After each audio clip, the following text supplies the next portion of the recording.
Welcome back into the Lions 24/7 podcast. I am your host, Tyler Donahue. We've got a bunch to get to here on our latest episode. It's going to be the first of 3 episodes coming your way this week. It is Blue-White Game Week here in Happy Valley on Saturday. We are back in Beaver Stadium to watch the Nittany Lions complete their spring practice schedule. It will be practice number 15, dating back to March, and it will be our first chance to share the venue with many of you, our listeners and watchers who, like us, have been waiting for an extended look at Penn State football before they wrap things up. We'll have a ton of coverage coming your way from the practice field and from Beaver Stadium this week. We're back on the practice field Wednesday afternoon into the evening.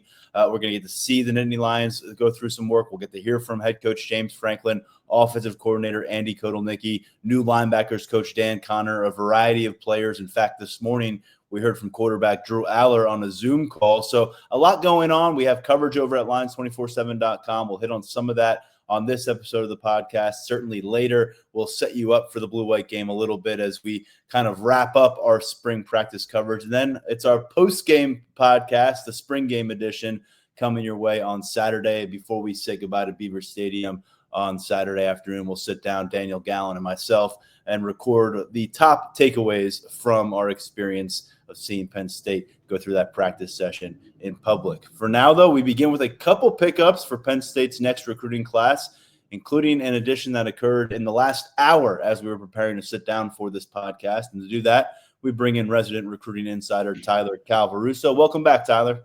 Yep, thanks for having me. It's a good time to hop back on. You know, we've talked a lot about this Penn State 26 recruiting class looking like the bulk of it's going to come together during the summer, and that definitely still remains the case. But you're starting to see some spring movement. Penn State's picking up a little bit of steam. 2, I think, high-quality additions here for the staff in April. Both on the defensive side of the ball. We'll start with the one that just dropped on us here on Tuesday. Out of Delaware, defensive lineman Isaac Chukwura, and he's somebody that is relatively new on our radar. He got an offer during a recent visit to campus. All of a sudden, he is the latest addition to the 2026 recruiting class. So let's begin with the recruitment process, because it's not like the Nittany Lions have been lingering here for months or years, as they have been in the case with some of his classmates in the 2026 cycle. How did this get done in such a short, timely manner for Penn State?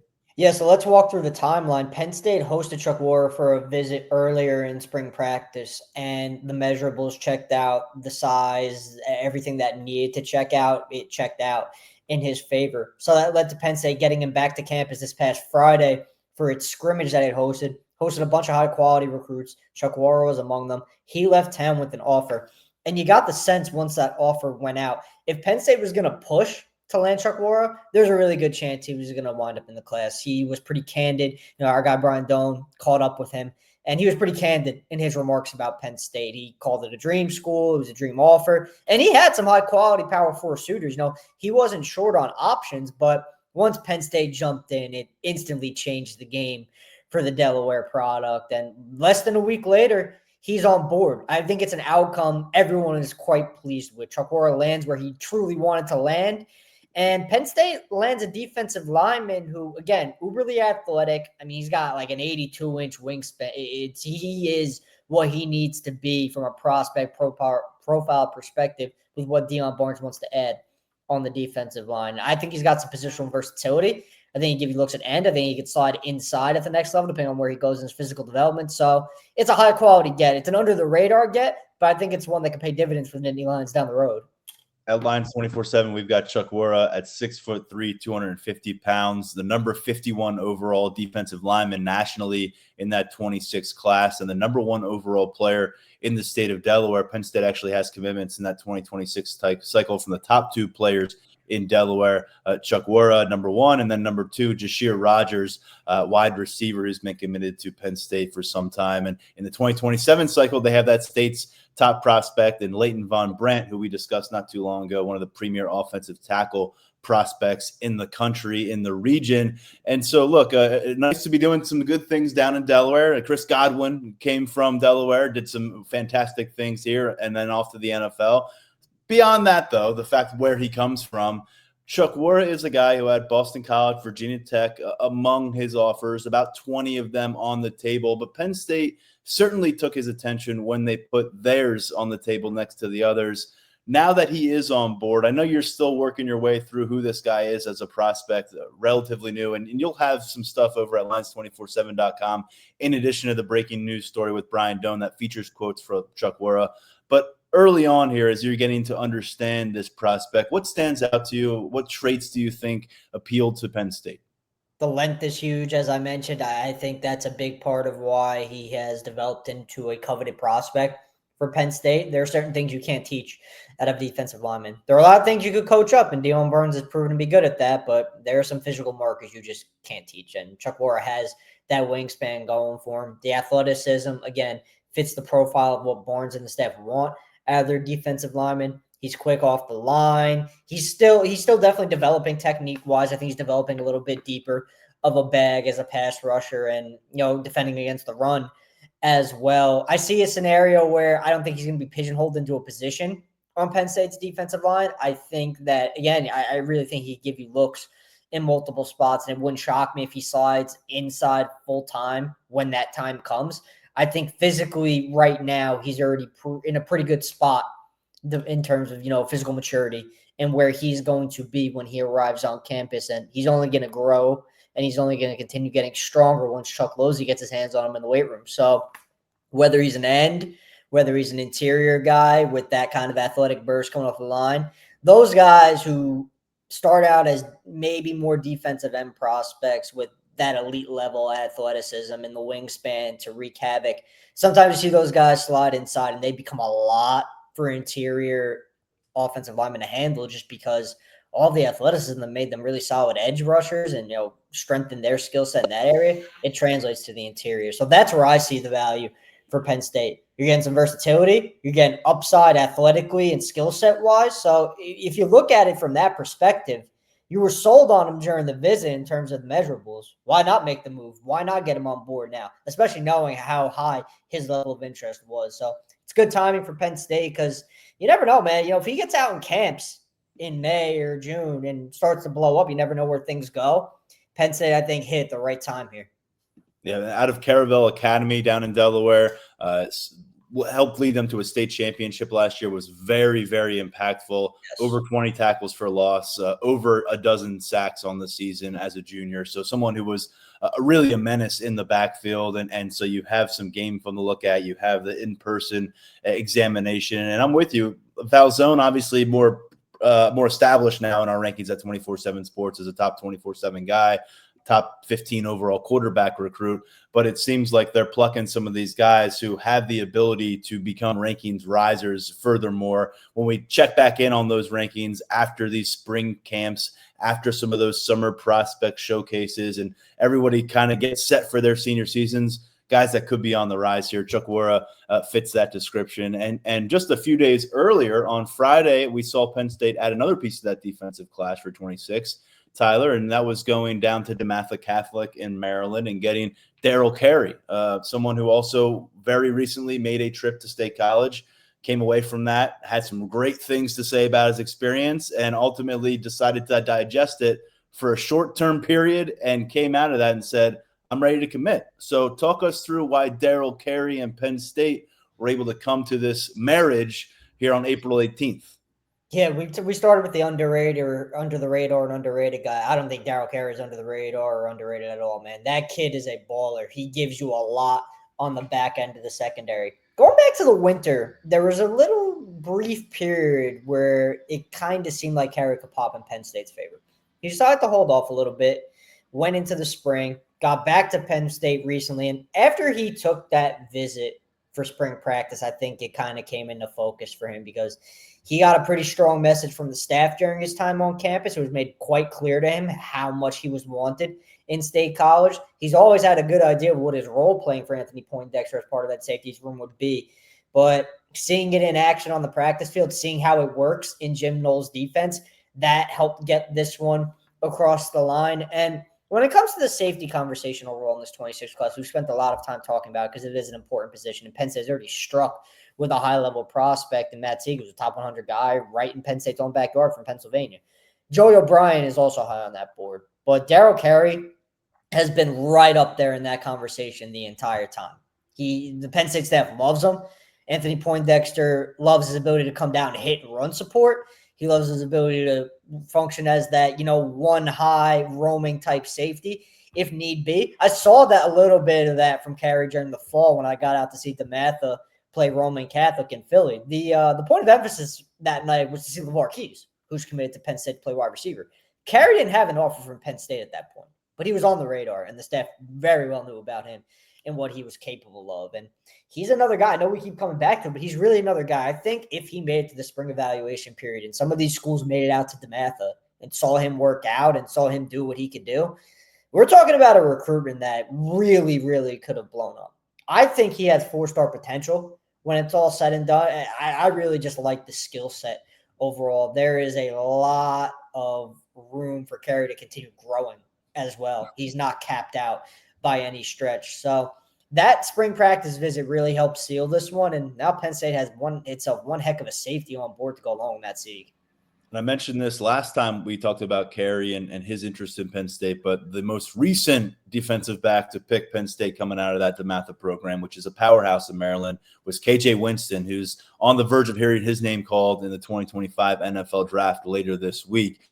So you like that little bit of history there. Of course, Keziah Izzard was a key component of your defensive tackle plan here for the last 4 years of his career. Another guy hopes to hear his name called in the NFL Draft. Also added DeMatha Catholic. It's a program you'd like to be able to tap into on a relatively perennial basis. They do it here with this pickup. And when you look at the impact generally on this roster, maybe in 2026, he seems like a guy with the 6'2", with the wingspan, but also with that straight line speed where he's going to give Anthony Poindexter some versatility in that safety room to maybe figure out what his ultimate landing spot. And I know reading through some of what Kerry told Brian Doan about this decision and picking Penn State, he's very attracted to the concept that the Nittany Lions don't shy away from utilizing 3 safeties on the field at one time, like we saw last season, like we expect to see potentially routinely over the course of this fall.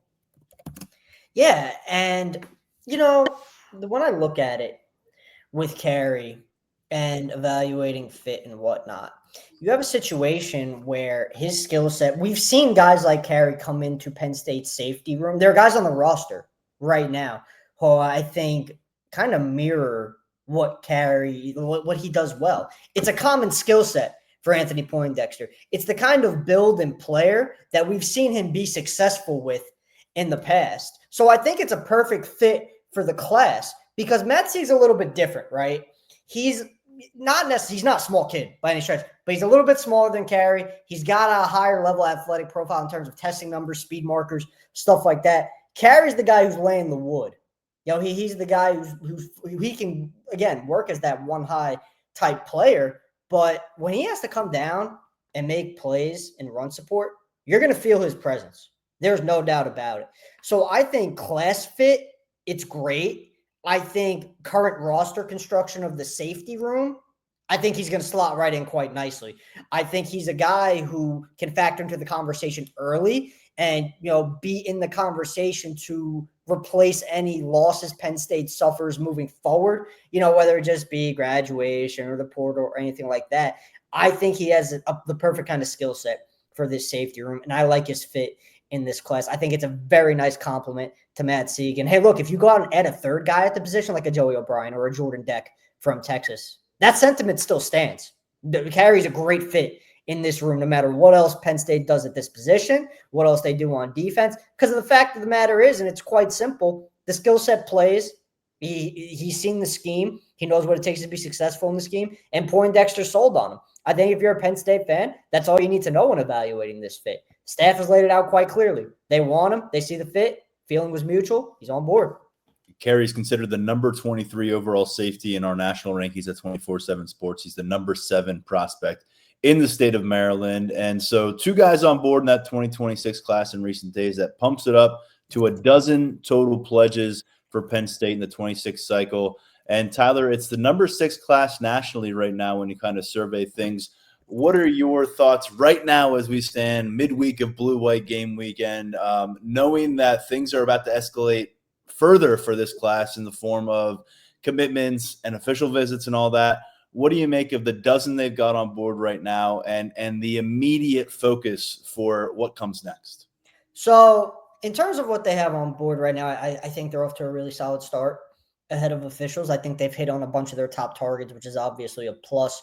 And I think the even bigger plus is a lot of the guys who have been high on the board for an extended period of time, they're still available for the taking. There haven't been many instances where Penn State has a top target dip out early. Now, there's still plenty of time for that to change before official visit starts.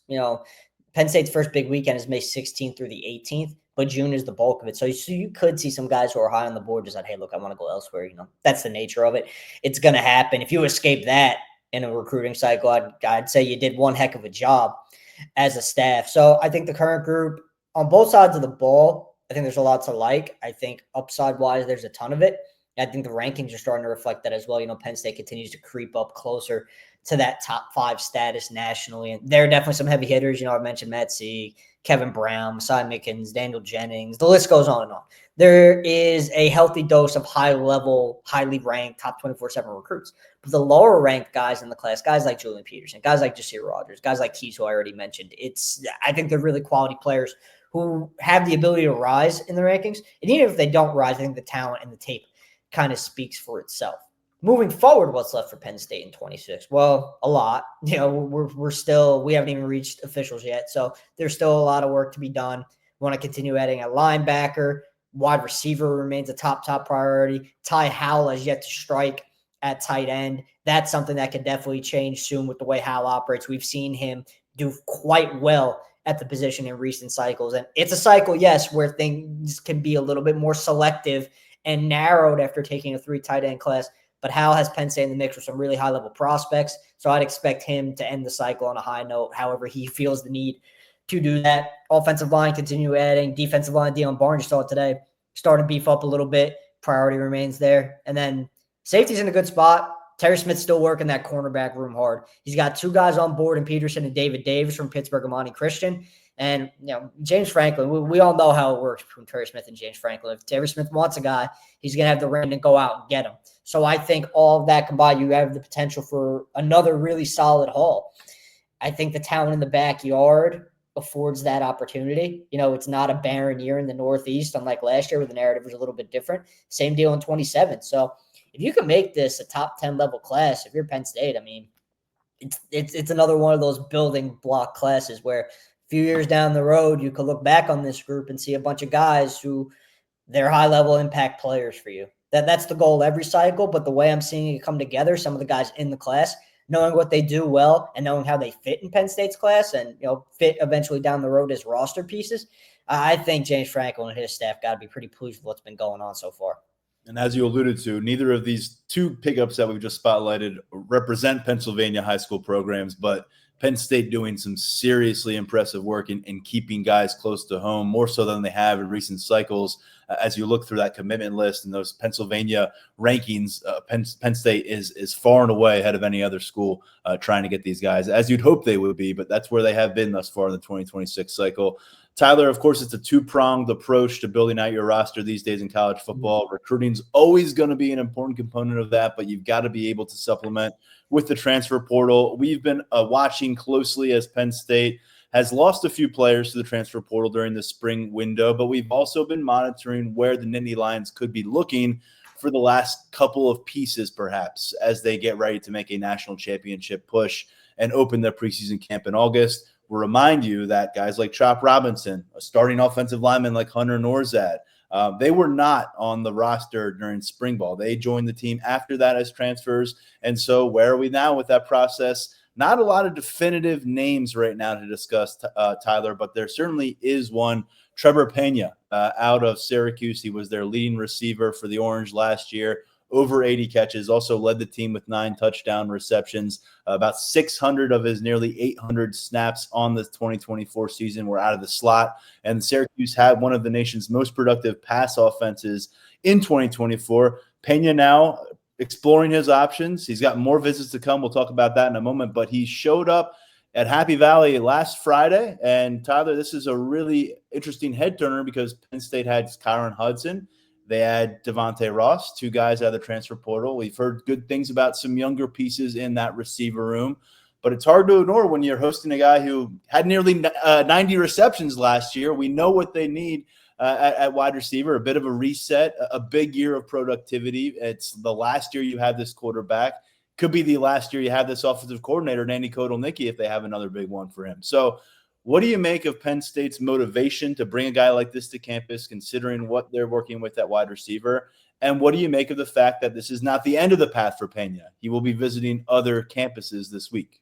I think it's what Penn State needs to be doing. That's no disrespect to the guys currently in the wide receiver room or the guys that they brought in, but the desire to continue getting better at wide receiver and adding talent to the position, it's been pretty clear. I think the guys in the room are well familiar and, on board with Penn State's plans because, look, Marcus Hagan's made it clear, what they need, they're still working towards that point. And the feedback on the incoming transfers has been positive, and there's been plenty of positive feedback on the younger guys on the roster as well. But when you can add a cat like Trevor Pena, you got to take that chance. I mean, he was highly productive at Syracuse. He fits in the slot. He's got that experience. And this is a team with college football playoff title aspirations. If you could bring in a guy like Pena, he really, really raises your ceiling, in my opinion. I think he's that kind of player. He's developed into that kind of player, at least. I think this new Syracuse staff did a good job of coaching him up and kind of unlocking some of his ability, because I've known of Pena since he was down the shore in high school, and he was a really good player back then. You could see what he could do with the ball in his hands, and it took him a little bit to get going at Q's, but this past season it really came out, and he's a really talented player. And the visit feedback has been positive. It seemed like both sides covered good ground on Friday. Pena stayed all the way through to watch Penn State scrimmage at night, so we got a good feeling for what it could look like for him and Andy Kotelnicki's offense, but he's not on board, and he's going to continue taking visits. Miami is one that's going to get a visit, and from what I've heard throughout, Miami was probably Penn State's biggest roadblock. USC's in the mix. UCLA is in the mix, so those are programs that can spend. We've seen them spend, and Penn State's in a position to be strong in that field as well, but it's not done, although the feedback was encouraging. So we got to see what comes of these visits for Pena. Sometimes when a guy leaves campus without committing, when it comes to portal guys specifically, you start to wonder a little bit. I think Penn State left a strong impression. Now it's about weathering the storm of these 3 other upcoming visits. All of these visits are slated to take place this week, and we'll be keeping our ear to the ground, see what comes of those trips, see where Penn State continues to stand, because the fact of the matter is Pena is the top portal target right now. He's the only guy they've hosted on campus so far this portal season during the spring window.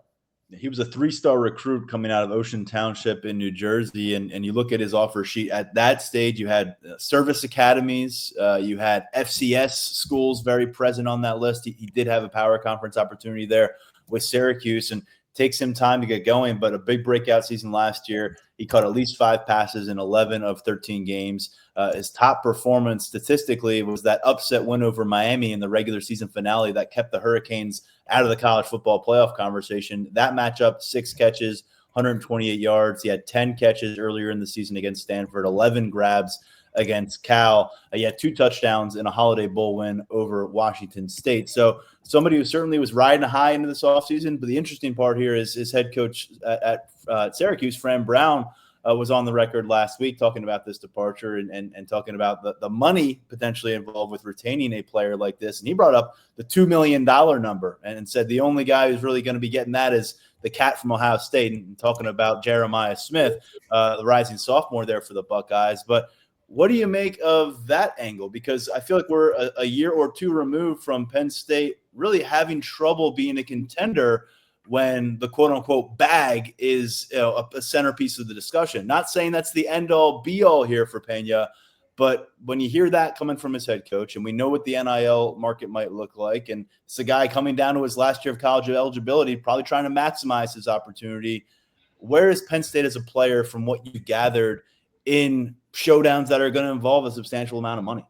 They can definitely be strong in that market, but it comes back to the old adage we always talk about when Penn State's portal approach. They're not going to overextend. They're not going to, if they deem their price is their price, if they know what they value a guy at, and sometimes the bidding wars, they're not all that about it, because sometimes the price tags just get ridiculous, man. I mean, that's the nature of the transfer portal. That's the nature of the beast, especially at a position at wide receiver. Like, the market is what it is. It's not really all that great right now, and there are teams lining up to add at the position. So you're going to see some big dollar numbers tossed around. Mm-hmm. And I want to make it clear that, Penn State could compete in that market and they can be competitive. It's not going to be a matter of if Trevor Pena decides to go elsewhere.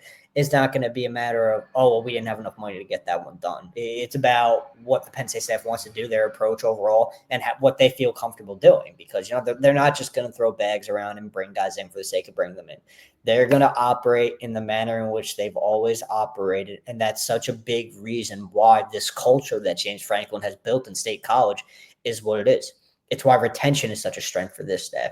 They bring in guys, even the transfers they get.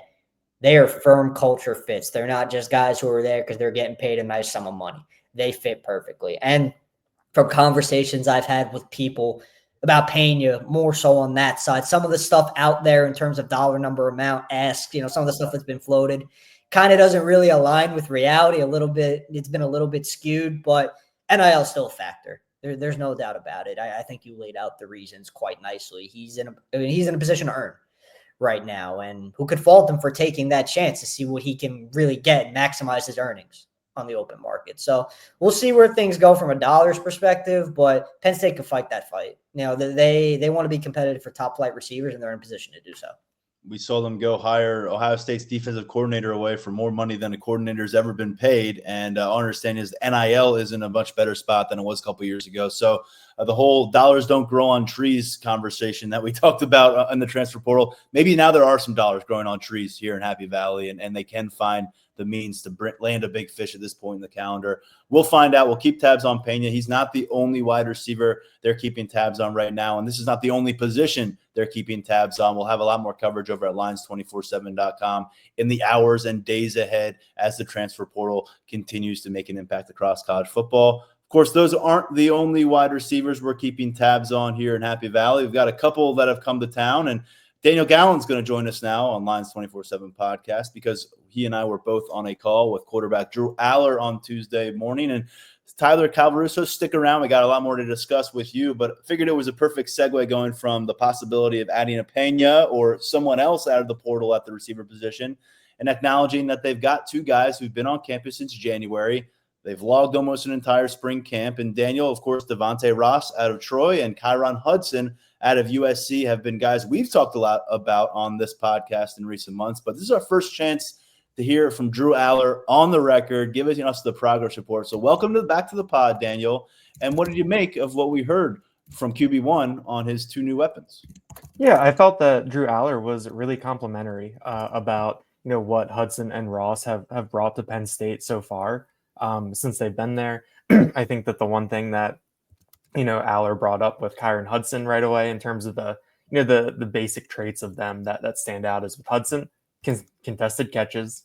I know we've all seen that LSU catch a bunch from when Hudson was at USC last year, and what he's capable of. And then we also have Devontae Ross and what he can do with the ball in his hands, how he's adjusting to life at Penn State, and things like that. But in talking to Drew Aller, I mean, he sounds excited about these two guys, and he feels that they have brought something. He said he feels like they fit in the room, and that they have the same mindset as the guys who are still in that room from last year. So he said that things mesh together very well. And I think that one thing when you talk about this Penn State wide receiver room is that you want to hear or have the impression that you've got all these wide receivers in the same room and they're all pulling in the same direction. We know that that's a position that can be potentially volatile sometimes in terms of personality and whatnot. But it sounds like they have found very good fits for where this Penn State room is and where Penn State wants to go at the position. Yeah, we've discussed the fact that this is going to be a new look unit. You're going to see that reflected in the starting lineup, I think, come that opening kickoff against Nevada. You're going to see that reflected in the top 6 guys that are trotted out there over the course of September, I think, at receiver. And another one of those newcomers that we've been focused in on is Kobe Howard, Daniel. And he's one of those 3 freshmen who've gotten the chance to log some spring practices here. He's the guy who, though, among that group seemed to be the most polished coming to campus in a place physically where they wanted him to be. Maybe not where Matthew Outen is right now, who's just kind of in his own world in terms of his physical gains and where he is in that regard. But the combination of that polish that we referenced and also the physical maturity put Kobe Howard in a spot to compete against a talented group of defensive backs this month and to last month. And it seems like through 4 of these 5 spring practice weeks, everything we've heard is that he will continue to compete for a legitimate role come August. And that's just, quite frankly, not the kind of feedback we've gotten on a lot of freshman receivers that have come to town. I think really going back to the 2020 class that featured Keandre Lambert-Smith and Parker Washington, there was some buzz about Tyser Denmark last year, but he didn't have his first practice until the first week of August. So this just sounds and seems a little bit different. What did we hear from Drew Aller on Kobe Howard? Yeah, Drew Aller is, I think, pretty excited about Kobe Howard and was really complimentary about the freshman wide receiver. I like spring ball because we have these discussions about when should we write about someone, like should we write about them now, should we wait, because there's not games, so the narrative doesn't really change a lot, and it can really give us time to really stockpile things about guys. Like I wrote about King Mack this morning on Lions 24/7, and suddenly looking at all the quotes that we had about him and his return, and it gives you a big picture. I think we're in the same boat with Kobe Howard, where we've just gotten all these different opinions on him, all these different perspectives, and everything that is coming out of it, I think paints a really positive picture about where he is in his development, how confident he is, what he can potentially do when he gets out there. I think the one thing that Aller brought up that I don't think we'd heard other people bring up, and that, given Howard's stature, and he listed at 5'11", 197, Aller said that he can make contested catches, that he can go climb the ladder, that he has those traits. And it just kind of stereotypically, I think we've thought of Howard as that shifty guy in space, the slot type of guy. So to hear that, that's another aspect to his game, and I think also speaks to competitiveness in a player. I think Marcus Higgins has talked about it in the past, and it's come up with these wide receivers of emphasizing contested catches in some games that they've had these past couple of years. And some of that is skill, some of that's getting stronger in the weight room, we know that, but a lot of that is also mentality. And so if you're bringing in someone like Kyron Hudson, who has that reputation and has put it on tape, and now you're seeing that from someone like Kobe Howard, I think that speaks to a little bit of an intangible difference in the room. But I think that I'm going to write about Kobe Howard later this week, and I think that he is someone that when we get out there for whatever format this blue-white game is on Saturday, and whatever our viewpoint is, I'm excited to see what he can do, what he looks like out there on the field, potentially going up against some juniors, seniors, some guys, some corners who've played a lot of football and are very far along in their careers. Aller was quick to say, hey, Liam Clifford, Anthony Ivy, Caden Saunders, those guys. He's a vet. Yeah, he's a vet, and he knew to say, hey, I got vets over here that are working with me too. But the story of this offseason in the receiver room hasn't been about the retained talent. It has been about the changeover and losing, saying goodbye to guys that we were familiar with, some guys that, were in one way, shape, or form representing a receiver room that hadn't quite lived up to where everyone wanted to get to, and you're starting to get introduced to these newer faces. I have a story up on Friday, in case you missed it, over at Lions247.com on Devontae Ross, all the excitement he's been able to generate since making his move from the Sun Belt Conference, where he was a 1,000-yard receiver. But while we have you here, Tyler, I want to spin the conversation over to you on Kobe Howard, because, yes, there's a lot of attention on the transfer receivers. Yes, that makes more sense to look in their direction for day one impact. But when we're talking about a team that plans on playing for 4 full months, essentially, of football through January into postseason action, you get a chance to grow up a lot if you're playing 16, 17 games. And Kobe Howard, to me, is, what we might view him at the end of August could be very different than how we view him when this team takes on Ohio State in early November. And so everything you've gathered from him, speaking to people privy to the recruitment process behind closed doors in Penn State's facilities, knowing Kobe Howard the way you got to know him over the course of his recruitment, what stands out thus far based on his freshman feedback as we prepare to wrap up spring ball? It's definitely the work ethic aspect of it. And I don't think that necessarily comes as a surprise to anyone inside of Lash. I think they knew that's exactly what they were getting. Because listen, Kobe Howard was, when it comes to athletic testing, Kobe Howard was around like a 4.6, 4.7 guy in high school, right? Now he's around 4.4. That doesn't happen every day. That's not something that receivers, they just get to college and they bump up their 40 time like that. That speaks to everything Kobe Howard has done to improve athletically and really improve on the field as well, because I think it has spoken for itself on the practice field. his arrow is pointing up as much as any of the young players on Penn State's roster. Anytime you talk to anyone at Penn State about Kobe Howard, it's just raving about his ability and what he does on a daily basis to get better. Now, Howard, he's had this reputation as a gamer for a long time, going back to his high school career. He's overcome a lot.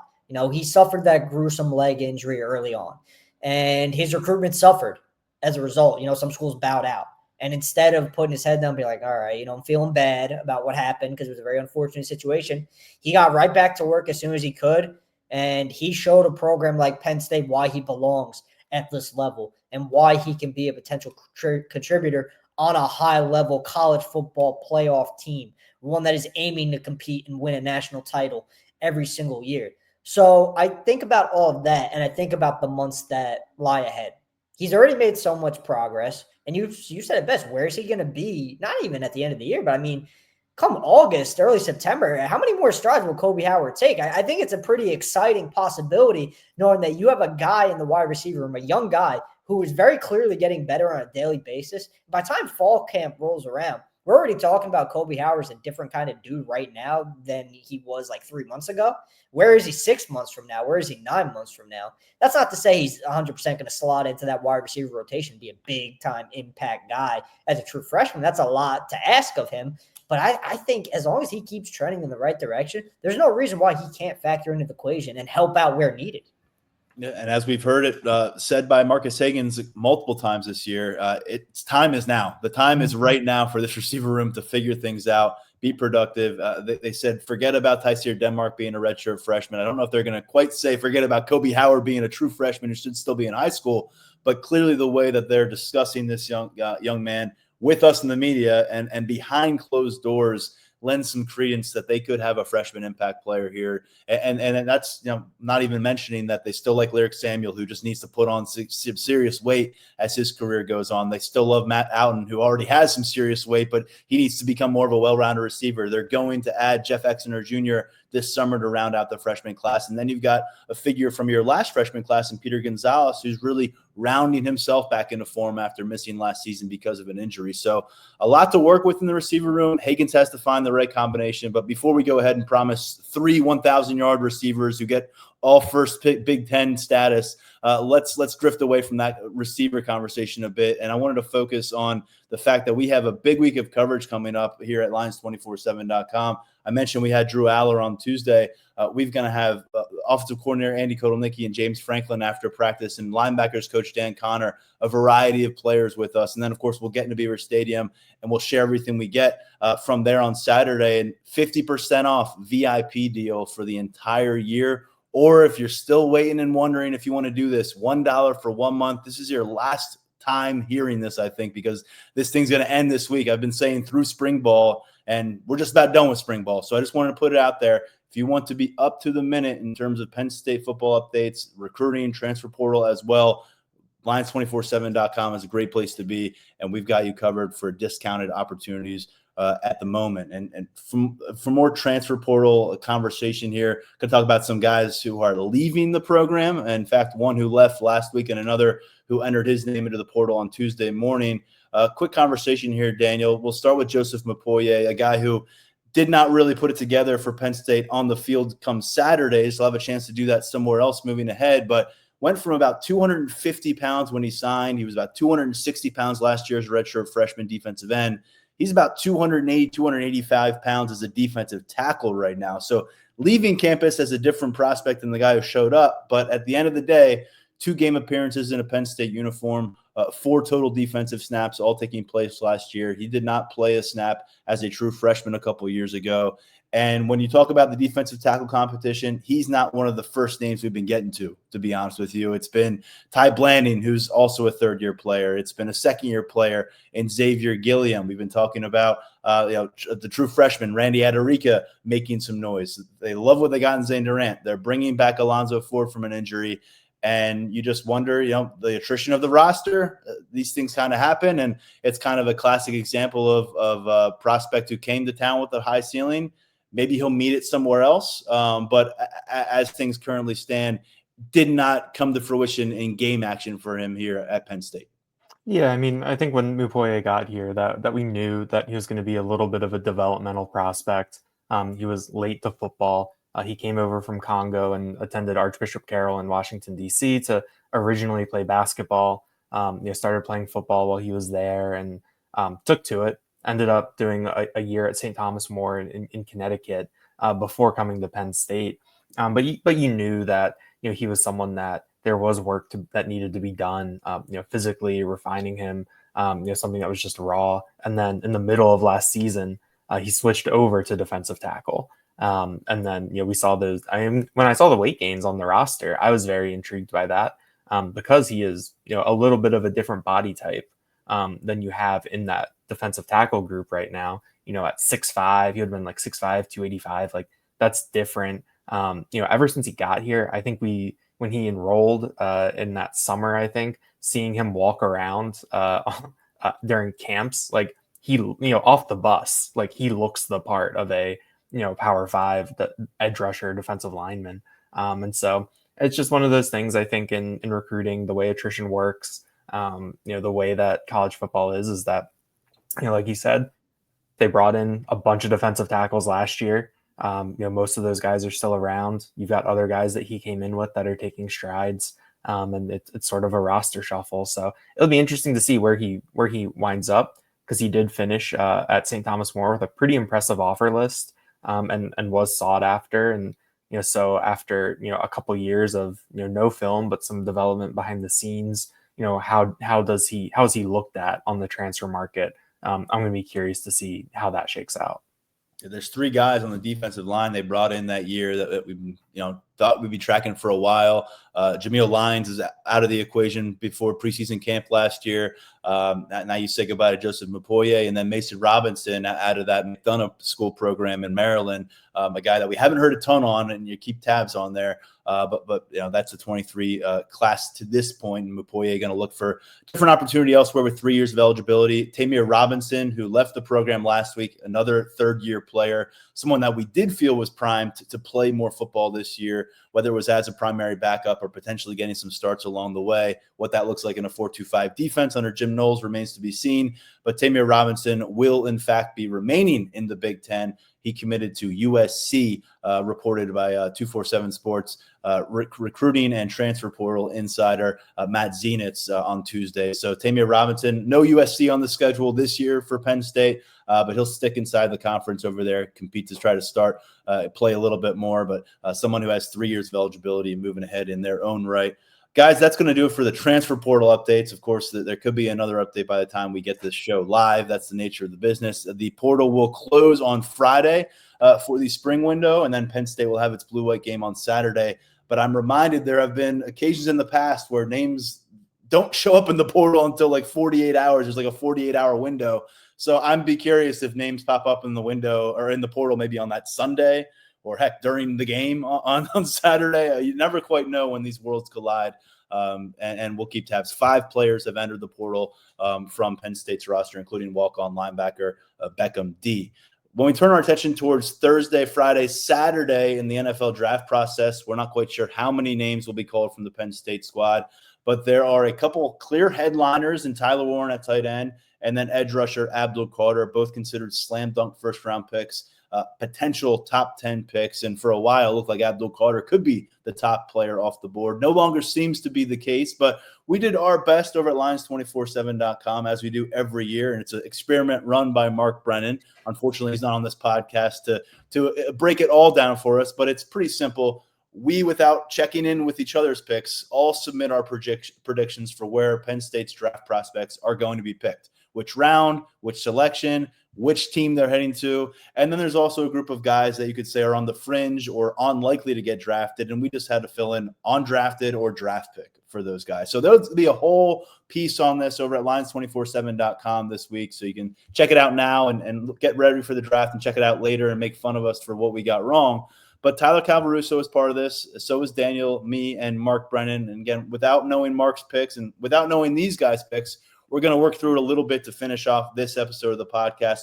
We won't linger too long on each of those. I think each of these players is a pretty well-known commodity by Penn State fans and our listeners and viewers by now. But let's begin with Abdul Carter. And as we said, there was a time during this draft buildup, Daniel, where many were viewing him as a potential number one pick. We have only seen 2 number one picks come out of Penn State. The last time back in 2000, defensive lineman Courtney Brown to the Cleveland Browns. Yeah, I think with Abdul Carter, he has a very distinct floor on where he's going to go. The ceiling isn't at number 1 anymore, but he's in a very narrow band, I think, from 2 to 4 when you talk about the Browns, Giants, and Patriots. I think that the one thing that's interesting to me is that I think the Browns with GM Andrew Berry, he's someone that worked for the Eagles for a little bit. And so he has that Eagles background in terms of building his team through the trenches. But then you look at the Browns as an organization. That's an organization where ownership gets involved, and puts their thumb on the scale in different decisions. And so I think that with my prediction that I can see Travis Hunter going number 2 to the Browns, and that letting Abdul Carter slip down a little bit, where it's like in a vacuum. I can see Abdul Carter being a slam dunk number 2 pick to the Browns, but Jimmy Haslam being involved, and we have the track record of decision making there in Cleveland, and then you can see things start to change a little bit. But maybe he does a Saquon, goes to the Giants 5 or 6 years later, finally gets to his hometown Eagles, and then has that chapter of his career. So you're going Giants 3? Yes. Yeah, same here. I've gone with the Giants. It seems like there is too much buzz to ignore on Cam Ward ending up with the Tennessee Titans. If you had a fully healthy Abdul Carter for the last few months, could that have made Tennessee take a longer look? I don't know. We'll probably never know. And then I probably best to dodge the bullet that is being drafted by the Cleveland Browns. Based on their track record as a franchise, that's not necessarily a bad thing to get slotted one spot lower. Going to the New York Giants, a franchise that needs a turnaround pretty bad. But when you look at what they're brewing from a roster standpoint, you actually can kind of fall in love a little bit with what they've got on the defensive front. And with what Abdul Carter can add to that, now all of a sudden you've got an area of strength that you can work on, whether it's this coaching staff or if they're let go, the next one that comes in next year. So I am also going to go with the New York Giants. I can't see him falling past number 4 to the New England Patriots. I know that this guy loves the Philadelphia Eagles, but I think he's going to be chasing around Jalen Hurts at least twice per year for the foreseeable future. What do you got for us, Tyler, when it comes to Abdul Carter? Yeah, I've got him in the same spot. I think it's pretty much a perfect pairing. Although I think it'd be very interesting if Travis Hunter makes it to 3. I think that could create a situation where Carter goes to 4 to the Patriots, but I think Hunter's going to wind up with the Browns at number 2. Who would the Browns pick if they don't take Hunter? Right? That's a great question. It feels like if they don't take Hunter, they're either going to surprise someone with whatever pick they would take, or take Abdul Carter. So I don't know. Yeah, I mean, Shadur Sanders, depending on who you talk to, he's either in play at number 2 or he's going in round 2. So it's hard to figure. I've seen mocks for Shadur going like 21 to the Steelers now. It's just like the whole dialogue surrounding him, I feel, has changed recently. But with Abdul, I really like him in New York. I think you put him on a D-line that has guys like Kayvon Thibodeau and Brian Burns. I mean, you said it best. You fall in love with that group. I mean, they're building a really strong front, and you would bring a guy like Carter into the mix. I think that's a really good pick for the Giants in that spot. A team that has a lot of needs, but Carter, he fits. Yeah, last top 10 pick out of Penn State, Saquon Barkley to the New York Giants, number 2 overall back in 2018. Number 2 on our list here of guys we're going to be keeping tabs on, especially Thursday with round 1, is Tyler Warren, the Mackey Award winner for college football's top tight end, number 7 in the Heisman Trophy voting, and a projected first half of the first round pick. There's been a bunch of second round tight ends that have come from Penn State lately. They also had Theo Johnson go round 4 last year, but it's time for a round 1 guy. And how high does he go in your book, Daniel? I have Tyler Warren going number 10 to the Bears. I think he's another guy that has a pretty distinct band of where he can go based on what I've been reading. I think the Colts at number 14 are his floor. I think the Jets at number 7 are probably his ceiling. I don't see the Jaguars picking him at 5, and then the Raiders at 6. They got Brock Bowers last year. I think tight end is a tough one for me in terms of positional value. Like, you look at the history of tight ends going in the first round, and there's a lot of really solid players, But the group of elite tight ends in the NFL right now, there's not a whole lot of guys who are top half of the first round guys. But I think that this is a situation though with Tyler Warren where you just focus on the player. And it's not my job to think about the positional value. I don't need to bake that into decisions. So I see him as a top 10 player, and I think he won't have to wait long to hear his name called. Yeah, I'm right there with you. That 7 to 14 range really seems to be it for Tyler Warren. I'm intrigued because you've got some people, in league circles now, basically declaring that Colston Loveland, the tight end from Michigan, has made it kind of a challenge for some franchise to determine who their number one tight end prospect is. But I'd be shocked if Warren isn't the first tight end off the board. I've got him going number 10 also. I basically split the difference, said, hey, the Chicago Bears, why wouldn't you give more weapons to your number one overall pick quarterback in Caleb Williams? I know they got him a top 10 wide receiver last year in the draft right after he came off the board, but Tyler Warren can be a really strong safety blanket. And they've got Cole Kmet, who was a second-round pick out of Notre Dame 5-6 years ago, but I don't think he is a player who prevents you from drafting a generational type talent at tight end. And I do wonder, Brock Bowers, you talked about him last year. I think he like 15-ish in the draft last year, somewhere 12 to 15. He went out and caught 100 passes and was the first team All-Pro. So maybe that shakes up kind of the logic and going for a top tight end early in the draft compared to where we've been in the past. But Tyler, also the Bears, because this would be kind of a boring, clean sweep with these first two guys if that's the case. No, I actually got him at 7 of the Jets, and there are a couple of reasons for that. I mean, one, maybe it's just wishful thinking. I got done covering the Jets in 2022. They needed a lot then. They still need a hell of a lot now. So nothing has changed there. But what you just said about Bowers, you actually kind of stole my thunder, because I think the way he performed this past season kind of dispelled the notion, because there was a really, not lengthy, but there was a decently long stretch in the draft where tight ends just weren't going high anymore. They started to fall. And I think Bowers coming in, doing what he did, kind of dispelled the notion that, you can't take one that early. That's ridiculous. That's a waste of a pick in terms of value. It's not. Because if you could add a potentially elite pass catcher, you got to do it. I think Warren is that guy in this class. The other reason I like him, the Jets at 7, and again, I can easily see the Jets going tackle because you got to protect whoever your quarterback's going to be. But I think the offensive staff that they've hired, the new offensive coordinator they've brought in, those guys have a very heavy tight end back. It's kind of like Andy Kolnicki with his tight end background. They have that tight end background in terms of their play calling and previous coaching history. So the infrastructure is there for him to succeed. It's in place given the strengths of that offensive coaching staff. And you can bet Ole Fashano's been talking him up too this entire time. I think he's a fit with this current Jets regime, not just on the field, but off the field as well. I think he's the kind of guy they need in that room. They definitely need more production out of the tight end position. So that's where I've got Warren, 7 of the Big Apple.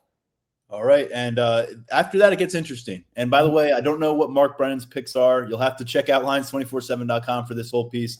He's the one who gathers all of our picks and then publishes it. So I don't know what these guys' picks are. I don't know what Mark's are. We're learning as we go here. We'll get over to the safety spot now because the next two players, when you kind of talk about consensus, it's Jalen Reed and it's KJ Winston. We'll start with KJ Winston, a guy who, let's face it, if he's coming off a full healthy season, I think we're talking about him as a round 1 type prospect. He was the Big Ten Defensive Player of the Week after Game 1 at West Virginia. But you missed those last 14 contests. You spend 5 months rehabilitating. You're pretty limited. The back-to-back 4.50 40-yard dashes, I know that's not where he wants to be or thinks he can get to, but to do that 5 minutes into your rehab and to do that in front of 30 NFL franchises, I thought was a really strong step forward. I think he's a steal as soon as he gets past round 1. If he falls out of the second round altogether, I think we're talking about league executives making serious mistakes in their evaluation of KJ Winston. I've got him going with the 21st pick of the second round to the Tampa Bay Buccaneers. And again, I just think this is a guy who gets in the league. Maybe it takes him a year to get his feet back underneath him, but I think by the time he wraps up his rookie contract, the franchise that picked him is going to see a ton of value. They're going to be happy to pay him a lot of money, and he's going to be kind of one of those franchise cornerstones for you because that's how he was discussed by the coaching staff with Penn State until he got hurt. Daniel, what do you think about KJ Winston here? Yeah, I've got him going a couple picks after you. Number 59 overall to the Baltimore Ravens. That's the 27th pick in the second round. The Ravens right now are working through contract negotiations with Kyle Hamilton, and that's going to be, I think, a pretty expensive and long-term deal. So if you can lock in his running mate on a team-friendly rookie deal, I think that's a good investment to make. Reading some stuff out of Baltimore, it does sound like that they want to pick a safety early, and that's what they're looking for. And I think Winston, he's from Maryland. He grew up a Sean Taylor fan, so not necessarily a Ravens fan. But when some of these organizations like the Ravens, you think about their DNA and the type of players that they have go through, and the way that they carry themselves. I think I could really see Winston fitting in, and that organization, wanting to bring someone like him in, given his intangibles as a team captain type, a leader, all those sorts of things. And then you couple it with what he does on the field. I mean, not afraid to be physical, can do some things on the back end for you. It's one of those things that it feels right. I honestly could say the exact same thing about Jalen Reed, or like if he got drafted by the Ravens, I would say this makes perfect sense too. But I think that, the Ravens are going to strike early. Winston, I don't think he'll get out of the second round. I think that the Eagles at 64 could be a good possibility too. But it feels like a good Ravens pick, and knowing a little bit what they're looking for, I could see them pouncing right here. We've been saying if the Eagles find a way to get him at 64, pair him with Cooper DeJean for the next decade, that would just be the ultimate Howie Roseman move based on the way they're maneuvering these days. Tyler, do you have KJ landing in round 2, lasting a little bit longer? What do you got? Yeah, I don't have him getting out of the second. I have him 57 overall to the Panthers. I think if Baltimore could get him at 59, that would be a hell of a fit. I think if the Eagles would get him at 64, that would be a hell of a fit. But I have him going just before that. I think he's a good fit in Carolina as well. You pair him with Trevon Moehrig. I think their skill sets would play nicely. And I mean, I could sit here and argue that Winston would still have a case to be a first-round pick even post-injury. I'm that high on what he could accomplish at the next level. Obviously, the injuries are going to dictate where he goes, and it's going to precipitate this little bit of a slide. But someone's going to be getting a first-round talent in the second round. And I think Dan Morgan's done a pretty solid job since taking the reins in Carolina. There's still a lot of work to be done out there, but I think he's got things heading a little bit more in the right direction than they previously were, and Winston could be another quality pick for him. Carolina, by the way, I think number 8 pick. They were another spot I took a long look at for Tyler Warren when trying to figure out where he would land. Sticking with safety, Jalen Reed, a guy that did play, was highly productive, nearly 100 tackles. But I will say there's a little bit of a what if with his process as a senior, because if KJ Winston is healthy and you get everything you need out of him, what do we see out of Jalen Reed at the second level playing that line position where he was wreaking havoc early in the year? But regardless, we saw Jalen Reed put together a full body of work during his career as a Penn State Nittany Lion, some key moments in pass coverage, forcing turnovers last year, known as a high IQ defender, tremendous passion for the game of football. And I think that sub 4.5 40-yard dash that he carried over from the scouting combine is going to help him. So ultimately, I think that he lands in day 2 as well. He's got to wait longer than KJ Winston, but I've got him going to the Los Angeles Rams, round 3, pick number 90 overall. And the last time we saw a Nittany Lions defensive back go out west to LA, Nick Scott ended up becoming a pretty important player on a Super Bowl champion team. Daniel, where do you see the landing spot for Jalen Reed? Yeah, I've got Reed lasting into day 3, but not having to wait that long. He was someone that I struggled a little bit with where to project. I mean, I think that personally, I'm really high on him in terms of what he's able to do, his versatility. At the same time, like I don't necessarily know, I don't know all the scheme fits for these teams and whatnot. And I read some of the evaluations, of Reed, and they pointed out different things with him and things to work on, etc. So I have him in round 4, pick number 17, 119 overall, where he'll play safety for Al Golden and the Cincinnati Bengals. I know that the Bengals need. We got yard work happening today in State College, but I know that the Bengals need safety help. I've seen there's some mocks with KJ Winston going in the second round to them. Like that's something that stands out to me. But I just think that Cincinnati will wait till round 4. Reed will be there, and they can put him back to help rebuild that secondary, give Al Golden someone who is younger, going to be on that cost-controlled contract with so much invested in that offense, and then Al Golden can build from there. What do you got for us, Tyler, when it comes to Jalen Reed?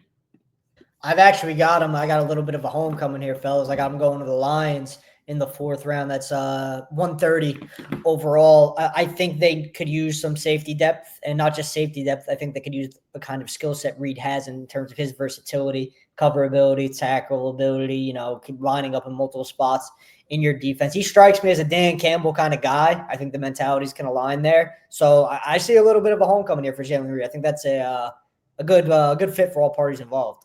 I tried to find a way to get him to Detroit. I really did. I did, because it would be a pretty cool situation. Of course, I believe he had the interception in Detroit in the regular season finale back in 2023 when they beat up on Michigan State in the Lions building. So there's 4 players off the board right there, 2 safeties, a tight end, and a defensive end. We're going to work our way through with a few remaining defensive prospects that we do expect to get drafted, starting with Kobe King, who was a team captain last year. Starting Mike linebacker each of the past couple seasons. He was the man who was, bringing the play call to his teammates from the coaching staff with the new setup and structure. And by the way, he's maybe the one guy that if you could say you can keep him one more year, the fans might gravitate towards Kobe King. If you could imagine what it might look like in this defense with him as a 3rd-year starter, as a return team captain. But he felt called to the league. He's going to take his shot. And I've got him going round 5. Pick number 5 in that round, 143 overall to the Las Vegas Raiders. Pete Carroll finds some depth solidifying pick there at linebacker. But I also think if you're trying to construct an evolving team culture as a new coach, Pete Carroll, we know he operates a little bit differently, some kind of college angle to the way he kind of manages his locker room in some regards. I think Kobe King is really an extension of the staff, and that's going to help him as well in the process. So not really a sexy pick when you're going round 5 and you walked away from a year of eligibility, but Kobe King did not give us the impression that he's really tied to where he's going. He just wants to get a shot in the league wherever it is. And Daniel, higher or lower when it comes to you for Kobe? I'm a little bit later. He's someone that I thought a lot about the Detroit homecoming for, just because the way that he plays, the type of linebacker he is. I could see Dan Campbell, wanting to add that to his defense. I have Kobe King going round 5, pick 32, 168 overall to the Eagles. This is in a stretch where the Eagles they pick 4 times in an 8-pick span at the end of the 5th round. So who knows how many of these picks will actually be there. But I think that I could see that the Eagles, using one of these picks on Kobe King. They gave big money to Zach Bond, and that is a position that traditionally the Eagles have not invested a lot of money in. Nakobe Dean is coming off an injury that I believe is going to sideline him for this offseason and into next year. And then Jeremiah Trotter Jr., who they used a later round pick on last year, didn't really do much last year, didn't really get many chances. And then the rest of the linebackers on the roster is kind of a mishmash of, guys who've bounced around, practice squad guys, maybe a couple upside plays. So there is a need there, and there is an opportunity. King took a pre-draft visit to Philadelphia. And I think that when you think about the type of coach that Vic Fangio is, and the way that they've approached things, I think that I could see Kobe King fitting in there a little bit. They like these players that are team captains and have these intangibles and things like that. So I can see Kobe King fitting in Philadelphia and as a late 5th round pick. How about you, Tyler? So I actually have him going to the Eagles as well, but I have him going earlier than Daniel's pick. I have him going with that 161 overall. That's the 22nd pick in the 5th round. So that's where I've got Kobe. I'm not sure he makes it there. I could actually see the Jets taking him before because they desperately need linebacker help as well. And they picked just before the Eagles. But I have him sticking around in the Keystone State. I got him landing with the Eagles. I think it's a good spot I don't want to rehash everything Daniel said. That's crazy, like my thought process. But, he's sticking in Philly. So shout out to Howie Roseman. I think he's going to get a pretty good player. So you're seeing some separating factors here that are going to come into play for our competition. It's based on what it's like closest to the T, except it's closest to the actual pick. So if I am 22 off on Kobe King because he went earlier than I expected, well, that means Daniel might be 60 off on Kobe King and Tyler might be 55 off on Kobe King. And if you are able to guess the exact pick that he's going, you get bonus points. If you're able to guess the exact team he's going to, doesn't happen often, I'll be honest. I got Trace McSorley to the Baltimore Ravens and at round 6, I think, several years ago. So I probably peaked in that moment for this competition. But we will tabulate it and get back to you with the winner when it's all said and done. A couple more guys that we had. The way Mark structured this was guys that we anticipate to get drafted and then guys that we're just not quite sure. Two more that we anticipate. Jalen Kimber, a cornerback who has starting experience, not just with Penn State, but previously with the Florida Gators. He's a former top 100 recruit out of the state of Texas. And then the other is defensive tackle Keziah Izzard. Didn't start a bunch of games for Penn State during his career, but played a significant amount of matchups, more than 1,300 total snaps, I believe, to his credit in the last 4 seasons at defensive tackle. And a big reason why Izzard is on this list, he had a big pro day, maybe helped himself as much as anybody. The same goes for Jalen Kimber, ran a 4.39 in the 40-yard dash. Izzard at 305 pounds, 6'3", went 4.81 in the 40-yard dash. So we'll finish it in terms of trying to pick exactly right, throwing the target board with these two guys. They'll get pro day winners. I've got Kimber going round 6, pick 8 of that round, number 184 overall to the New Orleans Saints. And I've got Keziah Izzard getting picked round 7, the 5th pick of that round, 221st overall pick to the Jacksonville Jaguars. I'm not going to pretend to really know why the Saints or Jaguars would need or be motivated to make these moves late in the draft, but that's where I've got them going. Yeah, I had a similar thing with, in terms of I forecasted them to one team, and then I did a little bit of research, looked at the roster, and then I was like, wait, like I said, I don't know much about some of these schemes, but I was like, oh wait, this doesn't work. I got to adjust a little bit. But yeah, I've got Jalen Kimber at the back end of the 6th round, 40th pick of that round, 216 overall to the Cleveland Browns. I think that his pro day helped him a lot. I think putting that 4.39 on the record is really good for him, especially at this stage of the draft. Like, teams are going to be looking for guys that can play special teams, that can be gunners, that can do different things for you at the bottom of the roster. You can't carry too many cornerbacks, and these are the types of players that are the 53rd man, 54th man, 55th man on a roster, and I can see Kimber being part of that, being in one of those roles. With Izzard, I have him going round 7, pick 35, 251 overall to the Kansas City Chiefs. I just think that I can see him lasting. Like, I can see him getting drafted after pro day. I think that putting him on here, I think is the right move, but I hedged a little bit in terms of, putting him later in the round. He was only a 5th-year guy. There's a lot of tape on him. I'm a lot lower on the idea of a 6th-year guy getting drafted. So I think I'll hear his name called, but I think it'll be pretty late. And, the Chiefs, kind of a dart throw looking at the end, in my head, I could maybe see him fitting in that scheme, maybe get to play next to Chris Jones and clean up some scraps there. But so that's where I landed for Kimber and Izzard. Tyler, quickly on those two, do you also forecast landing spots toward the end of the draft? Yeah, I sold Kimber probably maybe even shorter than I should have. I got him in the 7th round. I've got him pick 37, 253 overall of the Dolphins. I think the speed plays with the way Miami likes to play. And even if he's just a special teamer in year 1, I think he has a case to make a roster and stick. Izzard was tough, man. It took me a while. And it killed me to have to do this because I think his pro day was a hell of a performance, but I do not have him getting drafted. I have him as one of the first priority UDFAs to get scooped up, which honestly might be best case scenario for him. I think having the ability to choose your own spot could sometimes be really, really beneficial for you. And I think wherever Izzard lands, I think he's going to have a chance to stick. So I don't want people to think, me saying he's going to not get drafted. He's not have a chance. He's going to have a chance, but I think he's going to be a top priority UDFA guy. Yeah, we'll be tracking all these guys Thursday through Saturday, even while we're in Beaver Stadium trying to cover the blue-white game and guys are getting drafted. We'll do our best to juggle all that stuff that's happening at the same time. And there's just a collection of guys who maybe on the outside looking in when it comes to expectations for getting drafted. Offensive lineman Sal Wormley, defensive end Amin Vanover, defensive tackle Devon J. Thomas, wide receiver Julian Fleming. And the way that Mark presented them to us was, are these guys going to be undrafted free agents or is any of them going to get picked? And I made a dartboard throw. Might as well. Devon J. Thomas, he's been good to us. He's been on the podcast. What the hell do I have to lose by saying you're going to get drafted? So I think he's going to hear his name called in the final span of picks. And I got him going to the Baltimore Ravens. I figured I'd add that as well if I'm going to really call my shot here. He gets to go back near his old stomping grounds at McDonough, if that were the case. And so that's the only guy that I have getting drafted. And so I guess that would end up turning this into a 8-man draft class, which is a pretty sizable one.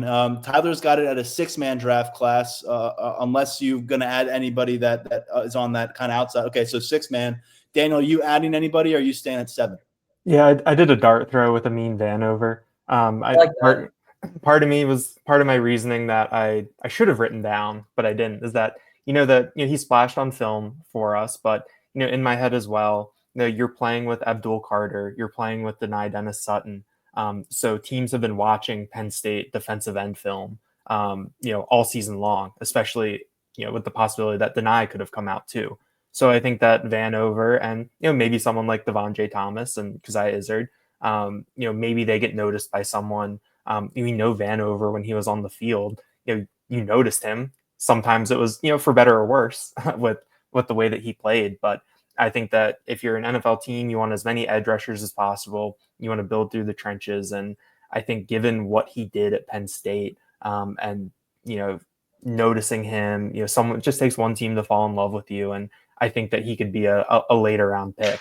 I'll go back through and call a shot. Maybe I'll say Jersey guy. I'll say the Jets, late in the draft. But I think that he's someone that I think there's something there that a team could really fall in love with. Only a 5th-year senior. Like he checks some boxes for me in terms of, the way that I like to project these guys forward. Well, we will all be covering the draft at Lions247.com later this week. And Penn State been on quite a roll from 2011 through 2020, only produced 1 first-round pick. Warren and Abdul Carter go this time. That's 7 first-round picks since 2021. And, of course, as we said, could be another large class. I've got 8 guys getting picked. Daniel's got 8 guys getting picked. Tyler's at 6. He's a big hater. And that's worse. I know we went long on this show, but we wanted to make sure we did get some NFL draft conversation in. Didn't really feel confident we'd be able to do that later this week, especially with the draft starting on Thursday. And we'll have a lot to look forward to with the blue-white game and another look at practice this week. So appreciate you guys for going overtime with that conversation. Tyler breaking down the commitments earlier in the process. And we'll have more from Drew Aller and all the other conversations from this final week of spring ball up over at Lions247.com. Take advantage of our great deals this week because they end after that. Daniel, Tyler, always appreciate the perspective. I'll catch up with you both real soon. Thanks, Tyler. Thanks, man. For now, I'm Tyler Downey stepping aside. This has been the Lions 24/7 podcast.